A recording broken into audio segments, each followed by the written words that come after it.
In this journey called life, there are a whole lot of things that we are going to encounter that are going to attempt to take us off course. I just want to come in and encourage you today to keep putting one foot in front of the other.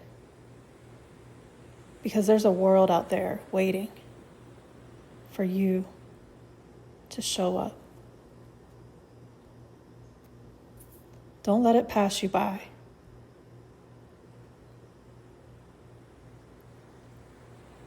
Don't let the hustle and bustle of this world take you off course. The enemy is going to try. He's going to tell you everything he needs to keep you from God's glory. But the ultimate choice is yours. What you do every single day matters. On today's Monday Mindset, I'm going to tell you something that you probably already know. The enemy is going to do everything he can to take you off course.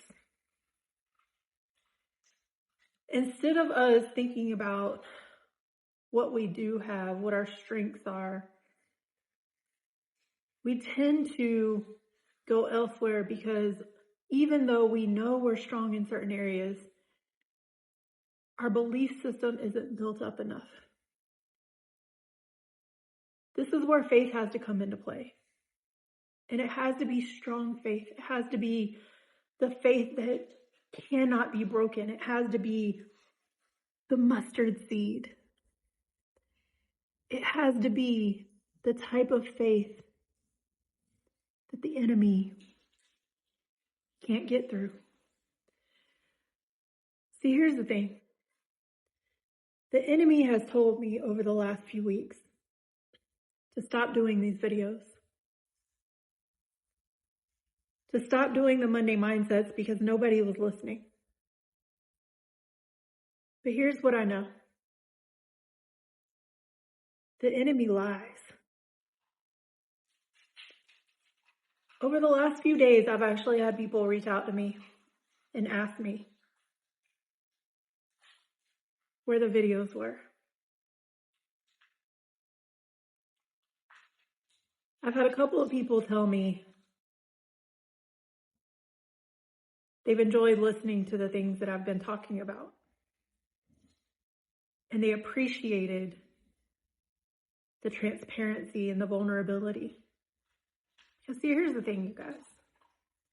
There is absolutely nothing you will hear me talk about or see me do that I don't have to consistently do.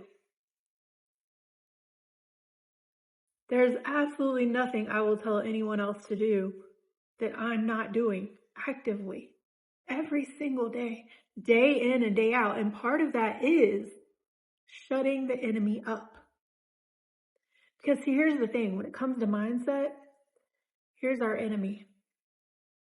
It is our mind. And a lot of us grew up to where we were living around scarcity mindsets.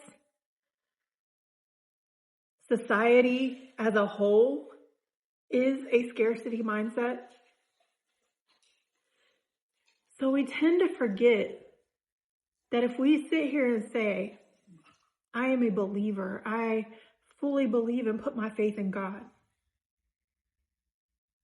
I cannot then say something that shows a scarcity mindset. Because we serve a God of abundance. But until we begin actually believing that, He can't give us the abundance that we deserve, that He wants us to have. So it's time for us to think outside the box. I am starting to realize that I am not meant to conform. Romans 12:2, do not conform to this world, but be transformed by the renewal of your mind. I am a student for life. I am constantly learning, and sometimes the hard way. Most of the time, the hard way, because I'm stubborn. But in everything that I do, I desire to help those who don't want to have to learn the way I have. I want to help those who don't want to wait until they're struggling to get help. But unfortunately, most of us get to that point. We don't get the help that we're meant to get because we think we can do it alone.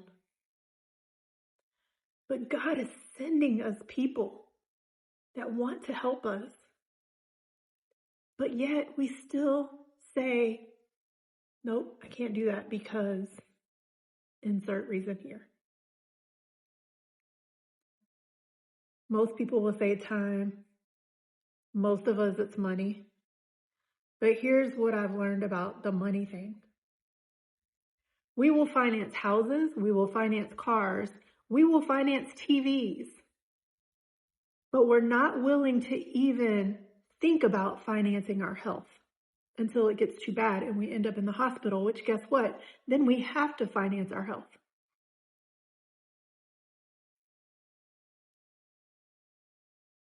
So today I want to ask you something. What is that thing that is keeping you from abundance? What is the enemy telling you?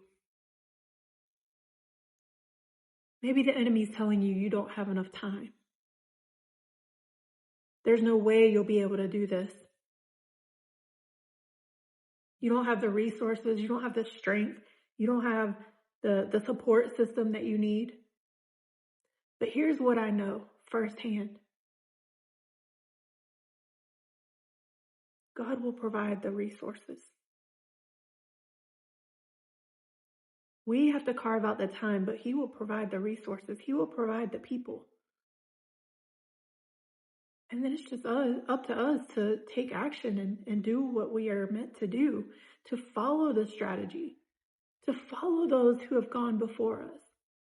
Everyone that I'm around now has been in the fields that I'm learning for a good 20 or 30 years. I've been in the health field for over 20 years. The mental health journey came later because I realized that I was operating out of scarcity. And there was a lot of generational trauma that I had to learn how to heal through. And that made me realize something. If I had to go through all this to learn what was ingrained in me, first off, I had to get around the right people. I had to hire people who would help me get to the other side of healing, to where I could heal, because I didn't know how to do that by myself. Now, I could have figured it out, but I knew that I needed more.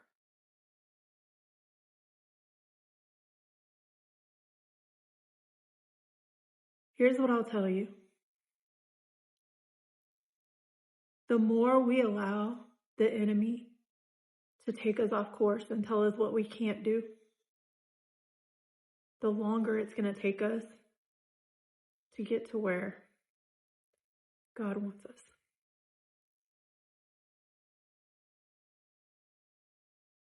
I'm in a situation right now that I never saw myself in.